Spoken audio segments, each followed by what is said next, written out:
Good morning. How is everyone this morning? Yeah? Okay. I will share with you, morning Diana, it's nice to see you this morning. I will share with you that I am thrown off my usual way of presenting a talk, and so I'm going to need your help. You're here. I hope that you're here for a reason, not just finding a place to check your email and to check out Facebook. Normally I give this more of a presentation, and I think I'll do more of a discussion format. So I'll acknowledge people who are watching this presentation on YouTube. You might not get the full benefit out of that, and I apologize to you up front.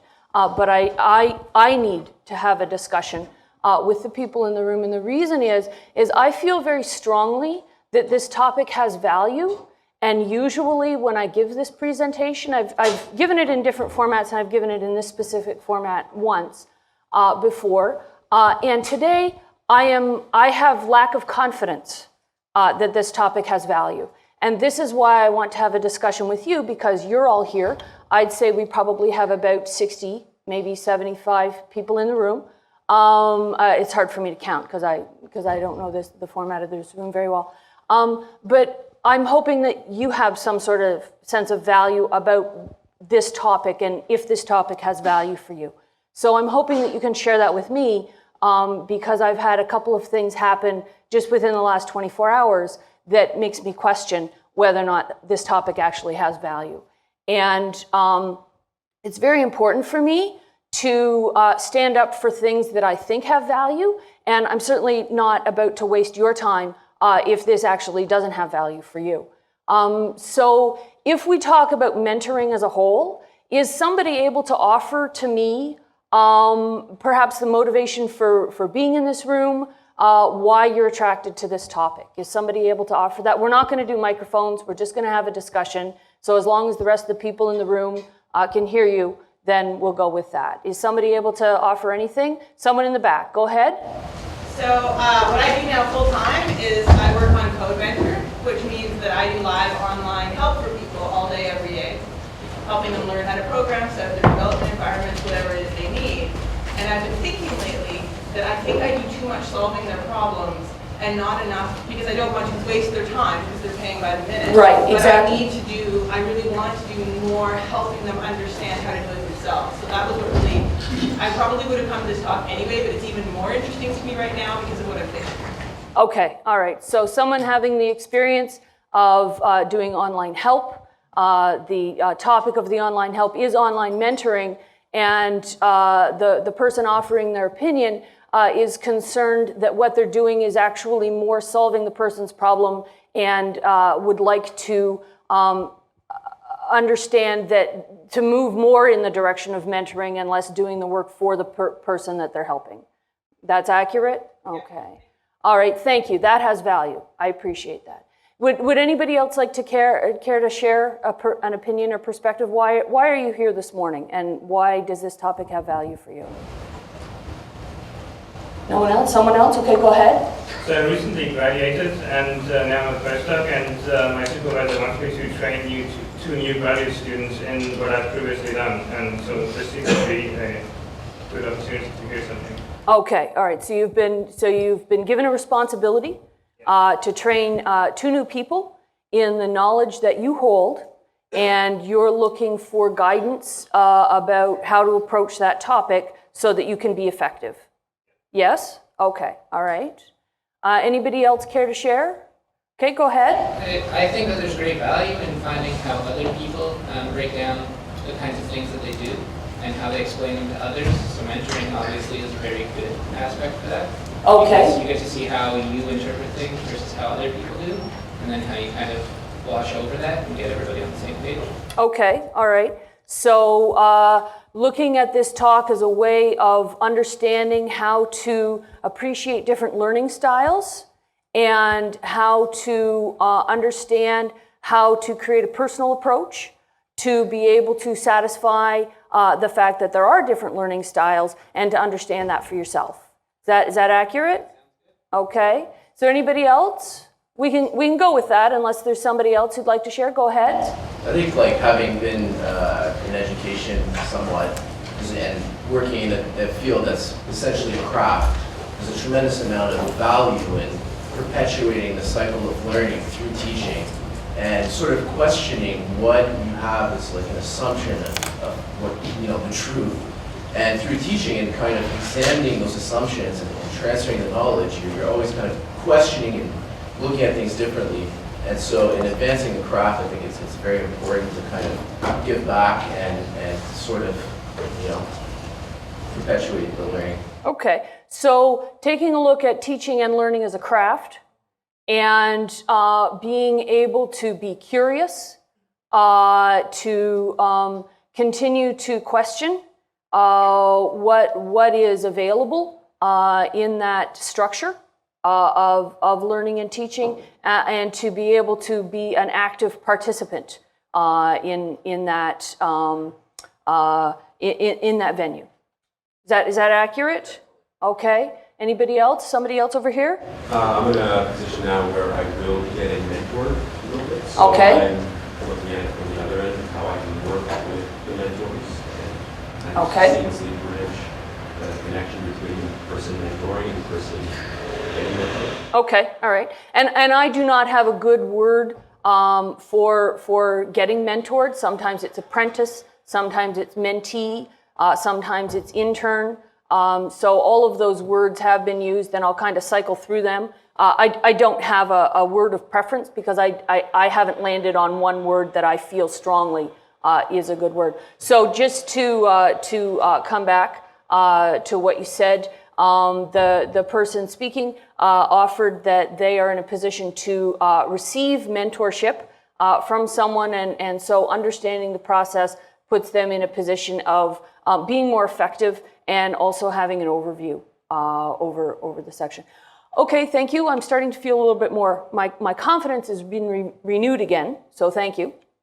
And we'll move on now with some of the slides. The slides are based on the movie The Karate Kid. Okay, how many people in the room have seen the original movie The Karate Kid? Okay, all right. We'll go with 100%, and those that haven't, I apologize, but it is available. I myself ordered the DVD so that I could prepare this talk. I'm not going to go into why I'm thrown, but if anybody's curious, I can talk to you later about that on break. But thank you very much for reinstilling my confidence. The title of the talk is Wax On, Wax Off, The Tough Love Guide to Mentoring. And does anybody want to offer their version of what tough love means?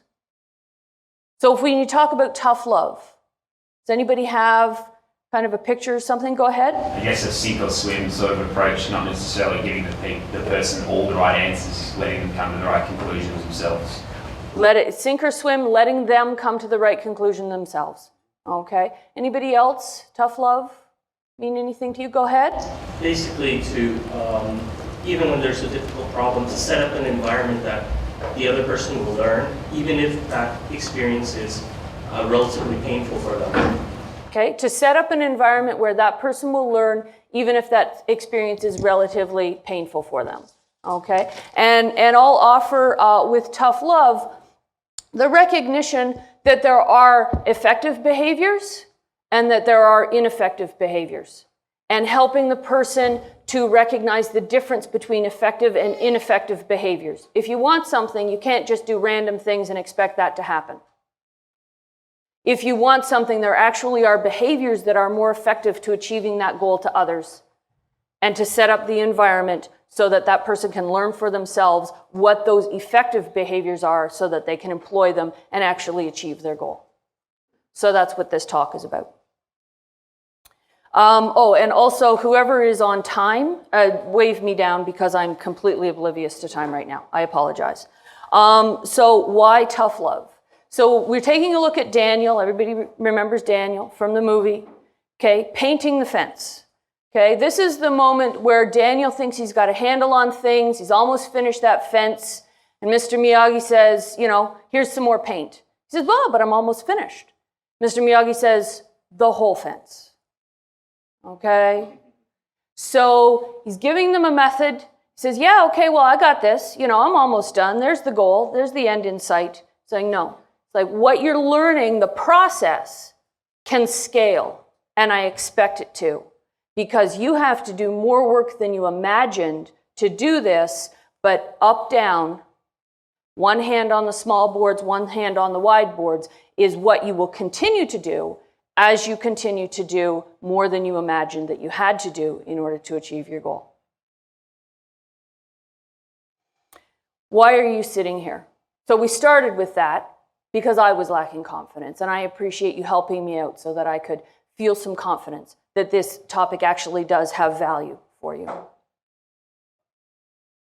This is the point in the movie where Mr. Miyagi explains you either do karate or you don't do karate. If you don't do karate, that's fine. You're on one side of the road. You're safe.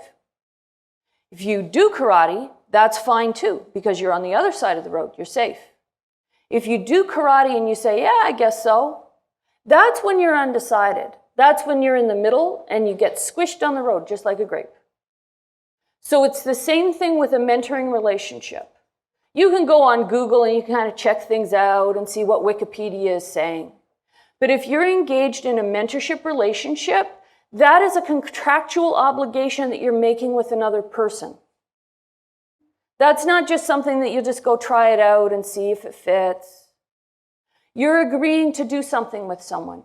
You're agreeing to teach someone something. You're agreeing to be taught by someone something. You're agreeing to make a contractual relationship. So you either come to terms and agree, or you fail to come to terms, which is fine, and you don't agree. But if you agree to that relationship, you can't just kind of do it, yeah, I guess so. It's an agreement, and you have to be decisive about that. Who am I? We haven't gone over who I am yet. My name is Anita Kuno. I work on upstream OpenStack on the infrastructure team. I'm paid by Hewlett-Packard Enterprise. Who knew that Hewlett-Packard split into two companies? All right, about half the room. Okay, so that happened on October 31st. So Hewlett-Packard is now two companies, and I'm with Hewlett-Packard Enterprise. So thank you to Hewlett-Packard Enterprise for continuing to send me paychecks and allow me to go to conferences and do talks like this and to have conversations with you, because you help me when you give me responses and participate. So I thank you for that. Also, I've worked in film. I'm an acupuncturist. I'm an astrologer. I'm an energy medicine worker. I've driven a bulldozer. I've tree planted. Yeah, I think that's the short list. So that's who I am, and that's what I'm bringing to the table. What is mentoring? So we've talked a little bit about the value of mentoring. Does anybody have a definition of what mentoring is? Okay, all right. So as we go through this talk and as you take away from this talk, I'd like you to think about what is my definition of mentoring? Because your definition of mentoring is going to shape what you bring to a mentoring relationship. Mentoring relationship is a negotiation between two people and no one else. Other people can have opinions, but it has to be a negotiated relationship between two people. So think about, please, think about, this is my definition of mentoring. I'll share mine, use it as a jumping off point, and if you disagree with it, that's terrific, because then that means you're thinking about it and you're creating your own. My definition of mentoring. I actually got it from the movie when I was putting together this presentation and watching this movie 15 to 20 times. So this is the moment in the movie when Mr. Miyagi and Daniel have just had an initial interaction. Mr. Miyagi has determined that Daniel actually potentially has some value for him to spend some more time with. They haven't agreed to a mentoring relationship yet. So Daniel is sitting down. Mr. Miyagi invites him to trim the tiny trees, to understand bonsai trees. Daniel says, I don't know how. He says, that's okay. Sit down. Visualize a perfect tree. Nothing in the whole world except this beautiful tree that you envisioned.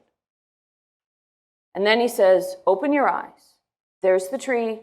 Make it like the picture.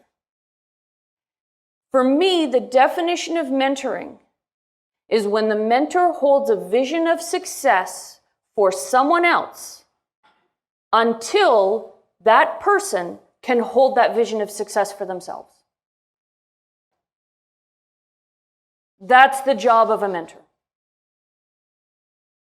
That's also what differentiates it from teaching. If I was teaching, I'd be up here giving a lecture, 2 + 2 = 4, add 1 more, you get 5, right? That's a skill, and you can all learn skills. Mentoring is holding a vision of success for somebody. And so it doesn't matter how many times you fail, but it's when you succeed that you achieve that picture, and that's when the individual can hold that picture for themselves. Hey, I succeeded. I had the picture of failure. I had every picture other than this picture, but this person held this vision for me of me succeeding at whatever goal it is.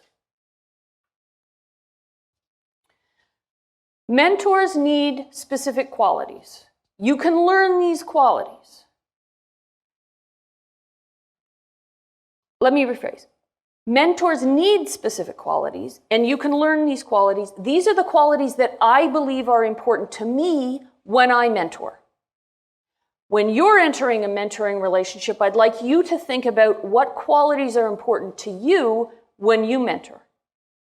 You can use these, discard any that don't fit, make up your own, but have an idea of what you're bringing to the table in a mentoring relationship when you're the mentor. The first one is enforcing boundaries. You have to be clear about what is permissible in the discussion, in the relationship, that's honest, but upon which the person goes no further. That's the edge, goes no further. The reason is you have to teach the mentee, I'll use that word for the sake of not having another one, you have to teach the mentee to develop their own boundaries. And you have to teach them to do that by having your boundaries. So here's the example in the movie. This is the first interaction between Daniel and Mr. Miyagi. Daniel has had a leaky faucet in his room, and the lady by the pool has told him where to find Mr. Miyagi in his studio. So he goes in, Mr. Miyagi is busy, has his back to Daniel. Daniel, there's a screen door between them, and Daniel says, hey, I've got a leaky faucet. You're the maintenance person. Mr. Miyagi is busy with his chopsticks doing a concentration exercise, trying to catch a fly with his chopsticks. Oops, sorry. So Daniel opens the door. He's getting no response from Mr. Miyagi when he's calling through him from the screen door, so he opens the door. Mr. Miyagi turns around and looks at him. Doesn't say anything, just turns around and looks at him. Daniel closes the door, and the conversation finishes from Daniel on the other side of the screen door. So their first interaction is about boundaries. You don't come in unless I say you can come in. You're fine on the other side of the door, but you don't open the door without my permission. And then Mr. Miyagi goes back to his concentration exercise. So boundaries are important for a mentor to have. And if you're entering a mentoring relationship, one of the first things I encourage you to do is understanding what are the boundaries between yourself and the people you're mentoring. Now, depending upon what you're teaching, you may have to discuss what some people consider private territory, personal relationships, finances, certainly university. One of the big considerations is finances. You may have to discuss that. So if you know that's a possibility with one of the people you're mentoring, be aware of where's the limit with discussing those things that some people may consider personal topics, but which need to be discussed for this relationship to be effective. Is that helpful, or have I raised a question? Does that make sense? Yes? Okay. So the next quality is expecting honesty. So this is the look that Daniel gives Mr. Miyagi when Mr. Miyagi calls him on a lie. If I'm mentoring somebody, I need to be authentic, which is why when I came in, I said I'm having doubts. I'm having a confidence issue, and I need your help. Because if I'm not authentic, I have nothing to offer you. It has to start from authenticity. And if I'm mentoring somebody, I expect the same from them. I can handle failure. I can handle disappointment. I can handle all sorts of emotional expressions, anger, frustration, crying. I can handle all of that. I don't have any patience with dishonesty. I need authenticity in the mentoring relationships that I have. In the movie, Mr. Miyagi comes up to fix the faucet. Daniel has been beaten up and is practicing karate kicks from a book. Mr. Miyagi asks him, "What happened to your eye?" Daniel says, "I fell off my bike." Mr. Miyagi is fixing the tap and observes, "Oh, isn't that interesting? You fell off your bike and you didn't hurt your hands." And that's the look that Daniel gives him. So if you're offered a lie, call it. Because that's the only way you're going to get authenticity. That makes people uncomfortable. That's the tough love part. That makes people uncomfortable because if they offer you a lie, they expect you to accept it. But that's where tough love comes in.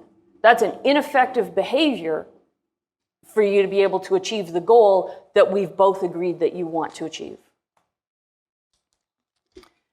Another quality in a mentor is offering kindness. This is the part in the movie Daniel has fallen off of his bike and has taken his bike and put it in the dumpster. And Mr. Miyagi overheard the conversation and the event that brought the bike into the dumpster, has fished the bike out of the dumpster and has cleaned it up. So there's Daniel, falls off the bike, falling down the hill. He's been pushed off the bike by the people who are bullying him, puts it in the dumpster, has a fight with his mother, and his mother was the one who wanted to come to California. Daniel wanted to stay in New Jersey, and this is where Daniel says, "I don't understand the rules. I just want to go home." The rules made sense when he was at home. He doesn't understand the rules here. Mr. Miyagi overhears, oops, I've got the mouse on Mr. Miyagi's nose. Sorry about that. Mr. Miyagi overhears, polishes up the bike, and gives it back. Nobody asked Mr. Miyagi to do this. He did it because he felt that Daniel needed a show of kindness. If you're mentoring, if you're looking to be a mentor, you have to offer random acts of kindness for no other reason that it's the right thing to do and it feels right for you to do it. You're going to get various responses to that. But the people who are worth it, the people who are worth your time, who are the people who come back to you and who acknowledge your act with gratitude.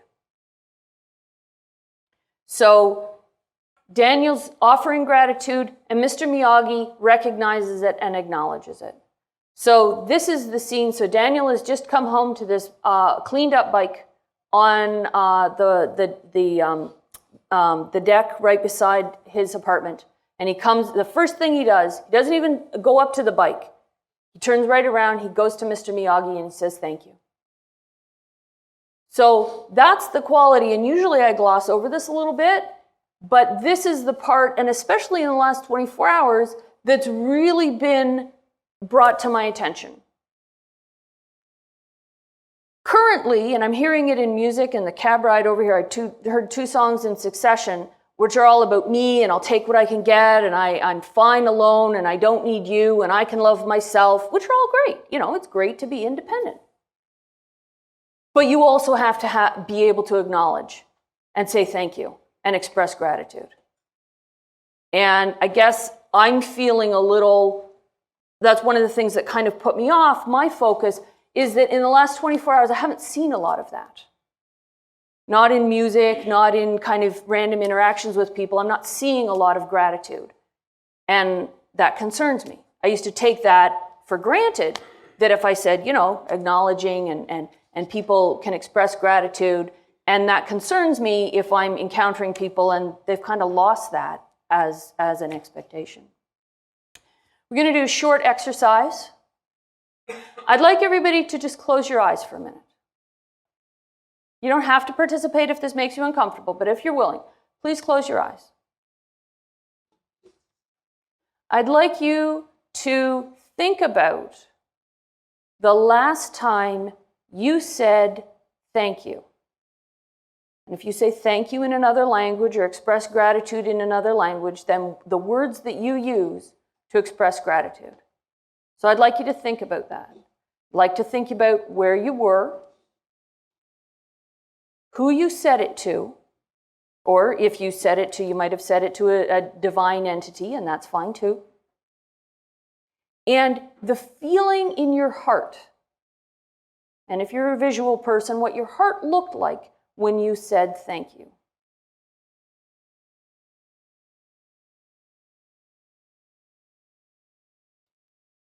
And I want you to understand that what your heart feels like when you say thank you is the gift that you offer to the person who has done something for you.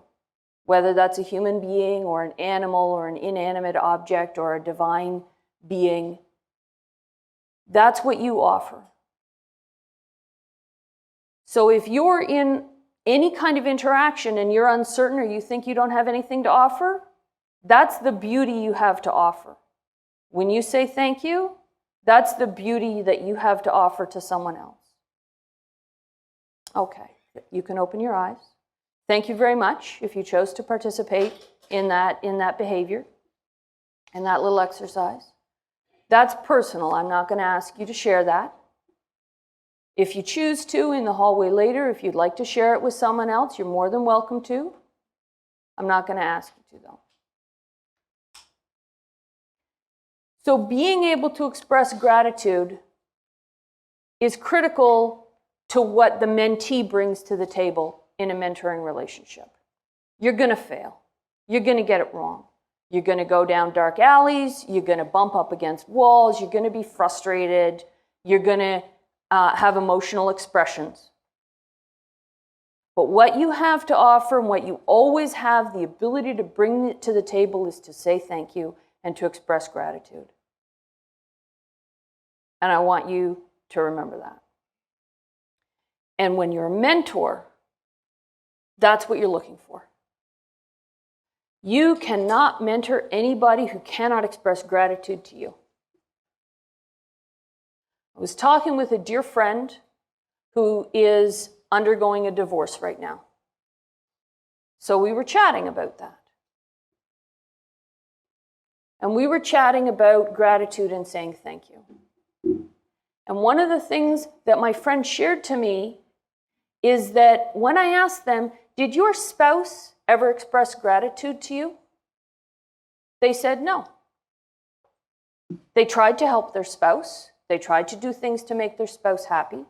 But their spouse, for whatever reason, it's not important to understand why, but their spouse was unable to offer gratitude. Everybody always has the ability to do that. Whether or not they choose to do that is an individual decision. So if you're looking for somebody to mentor, look for people who can express gratitude. Because if they can't express gratitude, they can't accept anything else that you're offering. They have no space. They have no space in their heart. They have no space in their head. So back to the slides in the movie, acknowledging gratitude. So there's Daniel, looks, sees the bike, goes and says thank you to Mr. Miyagi. And that's when Mr. Miyagi says, this person can express gratitude. I did something for them, which nobody asked me to do, and I expected nothing for it. This person chose to find me and express gratitude. I'm going to spend a little bit more time with them. I'm going to share something else with them because they've demonstrated that they value what I offer them, so it's worth it to me to offer them something more. So he sits down, and that's when he starts to teach him about bonsai trees. Student qualities. So now we're moving on to mentorship. 1 minute, okay. I am sorry, like I said, thrown off my format, so it's kind of the amount of time that we had has moved right out of my head.